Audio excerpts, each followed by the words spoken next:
Welcome to our May the 2nd, 1988 taping of It Happened in Grand Prairie, as we bring you history of Grand Prairie of the past and bringing you up to date on some of the happenings of the present. This is our history tape number 67, and we're very excited today. We have a very special gentleman that has had a lot of history happenings, and it is appropriate that we would bring to you today Mr. John Hill of Gifford Hill Corporation. Mr. John Hill, we want to welcome you to the show, young man. Ruthie, thank you very much, and you're awful kind with your use of the word young. Wonderful. You gilded the lily. All right. Mr. John Hill, we know that your corporation has been a very important entity, an economic base in Grand Prairie, even before your plant was in Grand Prairie. But before we get into the plant part of it, we'd like for you to look out into your camera and tell us a little bit about John Hill, how you are a family dynasty, and tell us about that dynasty, how it began in Grand Prairie, Texas, in the northeast part of our city. Ruthie, way back in 1917, there was a small sand and gravel pit located just about where the Gifford Hill pipe plant now is. It was on Myers Road, and it was called the Liggett Pit. And in 1927, the company, which by the way had just merged, Gifford Sand and Gravel Company and Hill, Wilson, and Watson merged and formed Gifford Hill and Company.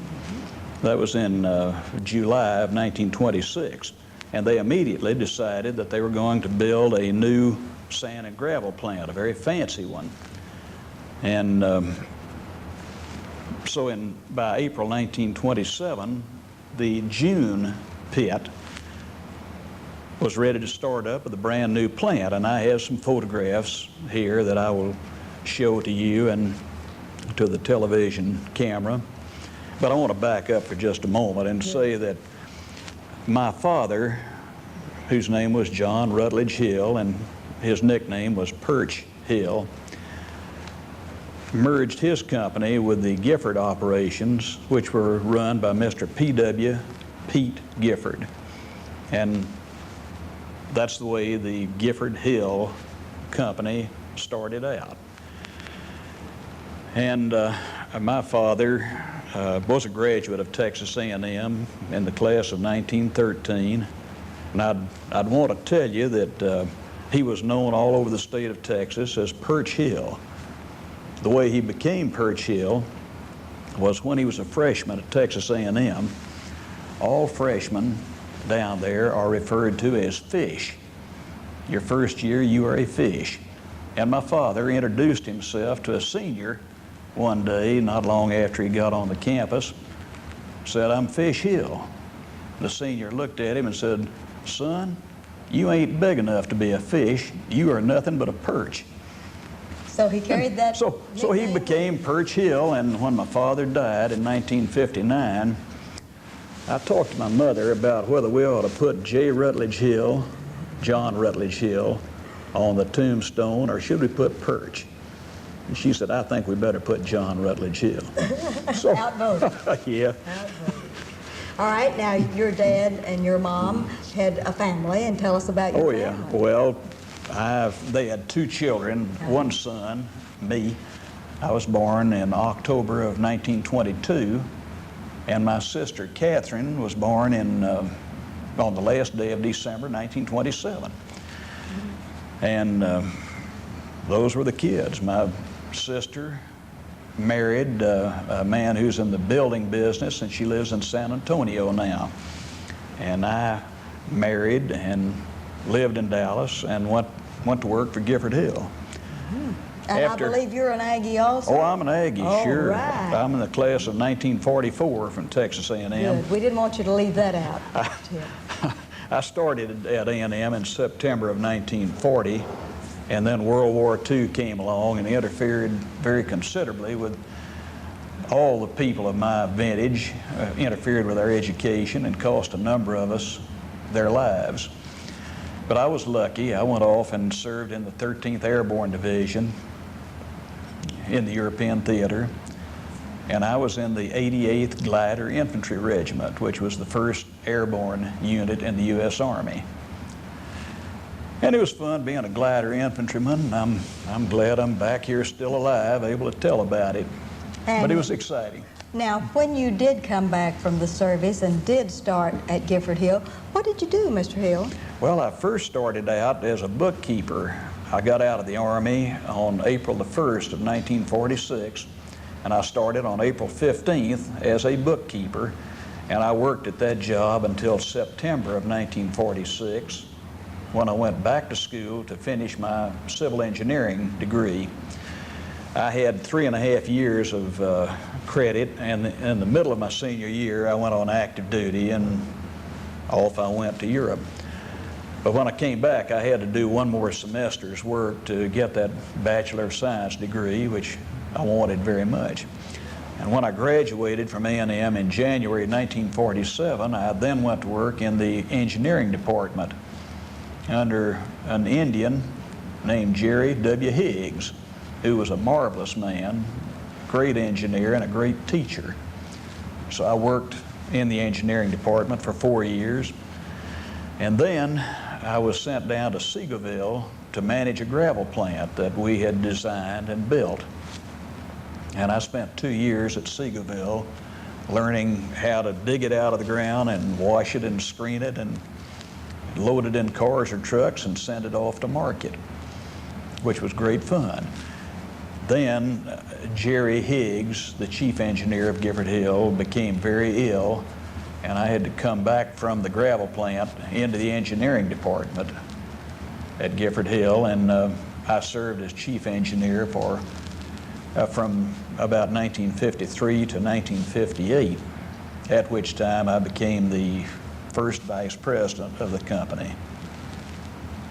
And then in 1968, we merged all the different Gifford Hill companies into one company, and in January 1969 we went public, and that was a great experience too. And by July of 1971 we had grown to the point where we were able to be listed on the New York Stock Exchange. So I went up to New York and walked out on the stock exchange floor, and when they opened for business on July the 1st, I bought the first 100 shares of Gifford Hill stock. Oh, that's exciting. That were sold on the New York Stock Exchange. And yes, it was. It was great fun. It was exciting. It was the big league. Yes. The big time. Yes. Well, then Gifford Hill grew, and finally there came a time when we received an offer to sell Gifford Hill to a British company called Beazer PLC, and in October of 1986 the Beazer company bought Gifford Hill, and a year after that I became 65 years of age and retired. So that kind of tells my company history. I think I'd be remiss if I didn't say that I'm married. Yes, please do it. Tell us about I'd be in trouble. And your family. Well, I have a son, John R. Hill III, who lives in Glendale, Colorado, a suburb of Denver. And I have 3 lovely daughters, or I should say my wife and I have 3 lovely daughters. Mm-hmm. I married a very pretty young girl named Peggy Sloan, and that was 26 years ago. We have 3 daughters. Nancy, who is going to be married on May the 20th. How exciting. And, oh, very exciting. That's the big deal in our family right now. And then Cynthia, who is finishing her first year in law school at Baylor University. You let her get away from A&M. Well, I tried, but I didn't get any of my children to go to A&M. All right, and your last child? My little daughter, Sarah, is 19 years old, and she'll graduate from Highland Park High School on June the 2nd. And then she'll go off to Rollins College in Orlando, Florida. Oh, that sounds exciting, but you didn't give us your wife's name, did you? Oh, yes, her name is Peggy Sloan. Peggy Sloan, okay. And today she goes as Peggy Sloan Hill. Oh, that is I like great. that name, Peggy Sloan. I think that's a cute name. That is cute. And she's a cute girl, too. Oh, that is great. I must say. All right. Now we've gotten down to your family, but let's get back. I've understood from several of those at Gifford Hill that you are the greatest historian of the Gifford Hill dynasty. So we want you to start out by showing us some of the improvements that you made, Mr. John Hill, from that first gravel pit that was the Liggett pit down on Myers Road, and show us some happenings and how you brought it forth. I'll first show you a picture of that first plant that was built at the Liggett property. This is the June plant, J-U-N-E, June plant. This picture was made in April of 1927, and it shows a state-of-the-art gravel screening plant, which was built by an old gentleman named Rickety Bill Thompson. I don't know why they called him Rickety Bill. I think that's a fine-looking plant. It was a very fine-looking plant. Here's another view of the same plant. I think it's amazing the way you all can bring that up on the screen. Isn't that exciting? That's marvelous. And that goes right into our historic record, Mr. John. Here's a plant, a picture of the plant facing it, showing the old conical screens. They're very obsolete now, but they were a fine device for separating sand and gravel, sizing the gravel, and washing all of it. Wonderful. That's an exciting photograph that you're getting ready to show us. This is a photo made in 1947, and it shows a convention of purchasing agents. And they're on railroad cars out at our old Cloudy sand and gravel plant. Is that the one on Myers Road? That's the one on Myers. Well, it's actually on Hunter Farrell Road. Hunter Farrell Road, on okay. Hunter Farrell Road. Over on this side, the man third from the left, as you look at it, is Mr. Fred Gifford, who is known as Old Silver Top. And next to him, second on the right, is Mr. Robert E. Whitten, who was the vice president and purchasing agent of Gifford Hill. That's a historic photograph, isn't it? Oh, yeah. Wonderful. And here we have a photograph of a Gifford Hill steam locomotive, old number 420. And you had more than one locomotive, right? Tell us we probably about had 20 of these locomotives. All right. They weren't all at the Cloudy plant. We had about 5 or 6 locomotives at the Cloudy plant. But they were old steam locomotives that we purchased from the T&P Railroad. The Texas and Pacific was our guardian angel. They supplied Gifford Hill with a lot of business back during the Depression when we needed business desperately. Okay. The expression is, we needed business like a dead man needs a coffin. That's it. All right. And that is an antique truck. Tell us about that one, sir. This is a ready-mix concrete truck, vintage of 1930. Gifford Hill had the first ready-mix concrete operation in the state of Texas, and we used sand and gravel from the Grand Prairie gravel pit operations to build the first big building we ever built, the T&P office building over in Fort Worth, which was a monster of a project back in 1927, a little before this picture was taken. How do you like that archaic design on that old mixer truck? That is some vintage, isn't it? It really is.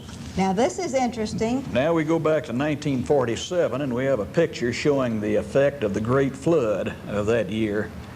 You see the Gifford Hill pipe plant on Myers Road with plenty of water covering it.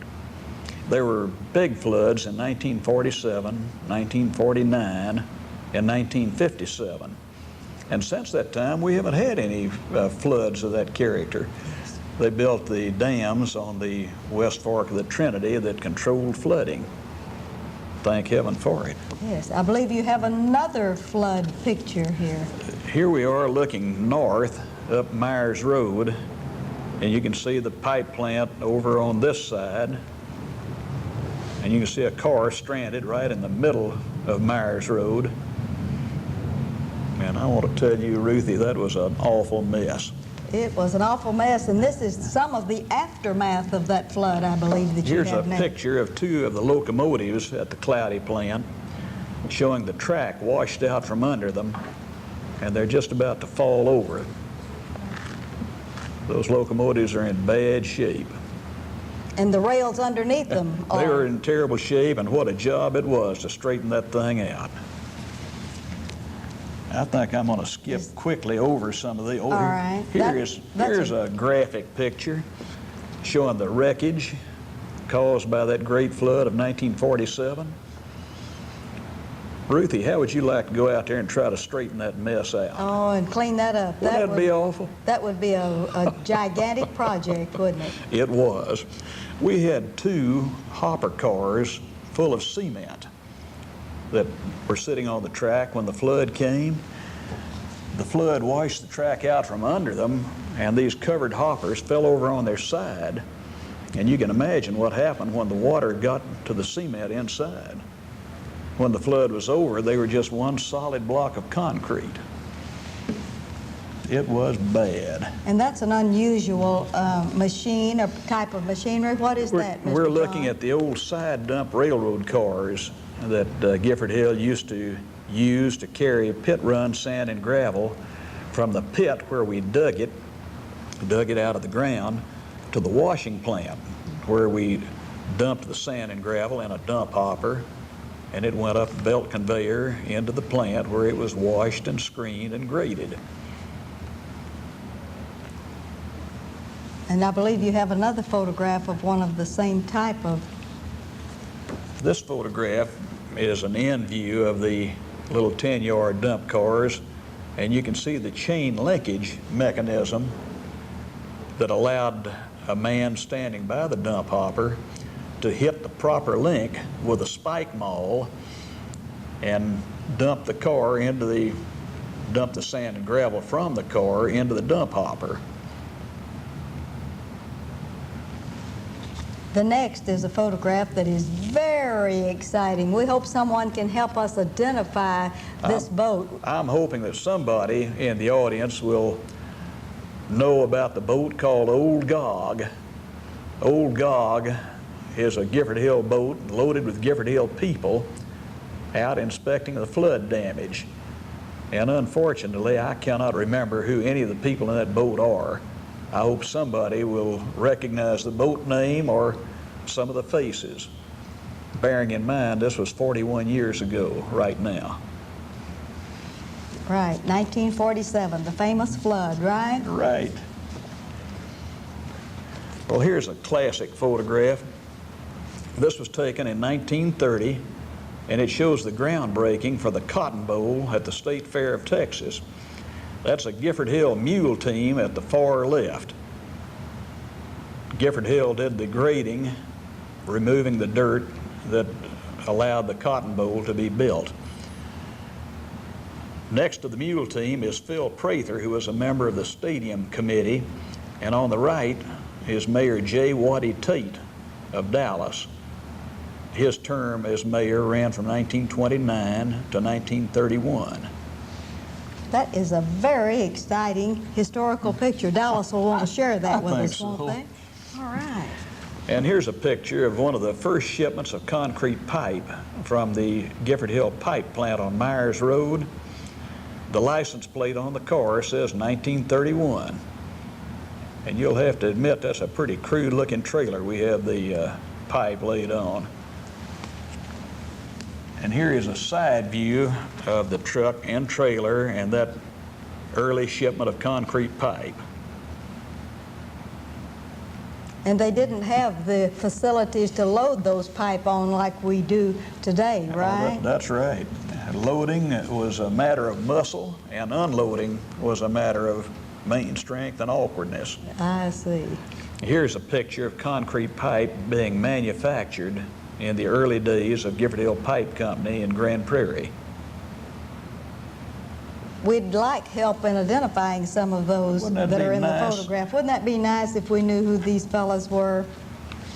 Now we jump forward all the way to 1948, and you can see concrete pressure pipe being loaded on a truck for delivery from the Gifford Hill American pipe plant on Myers Road.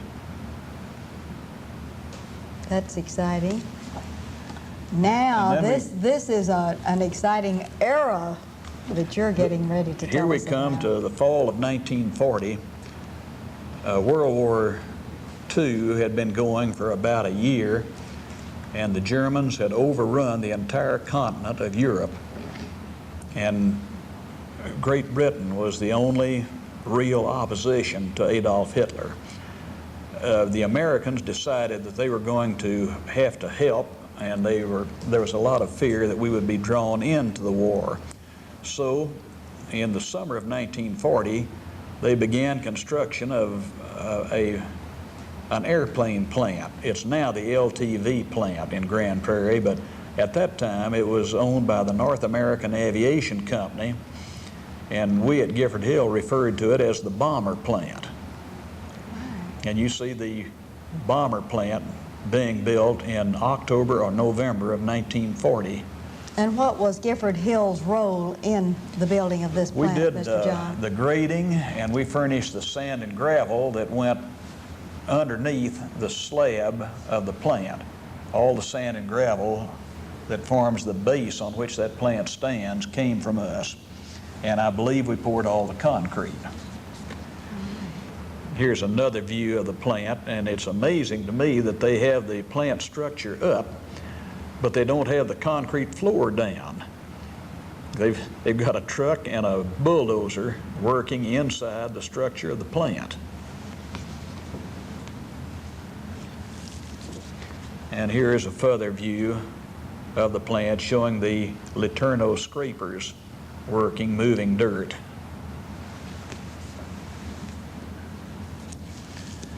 Here is an early photograph that shows a farmhouse off to one side.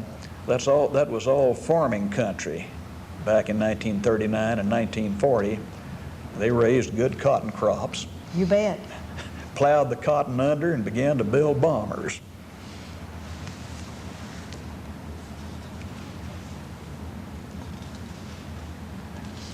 Here's the last photograph that I'm going to show. This is during the 1920s, and it shows the construction of the dam which created Mountain Creek Lake at Grand Prairie.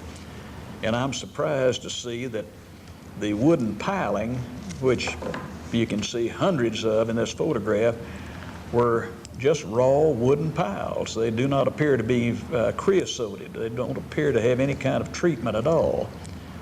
But they're driven down to serve as a foundation for the dam, and they're doing fine today.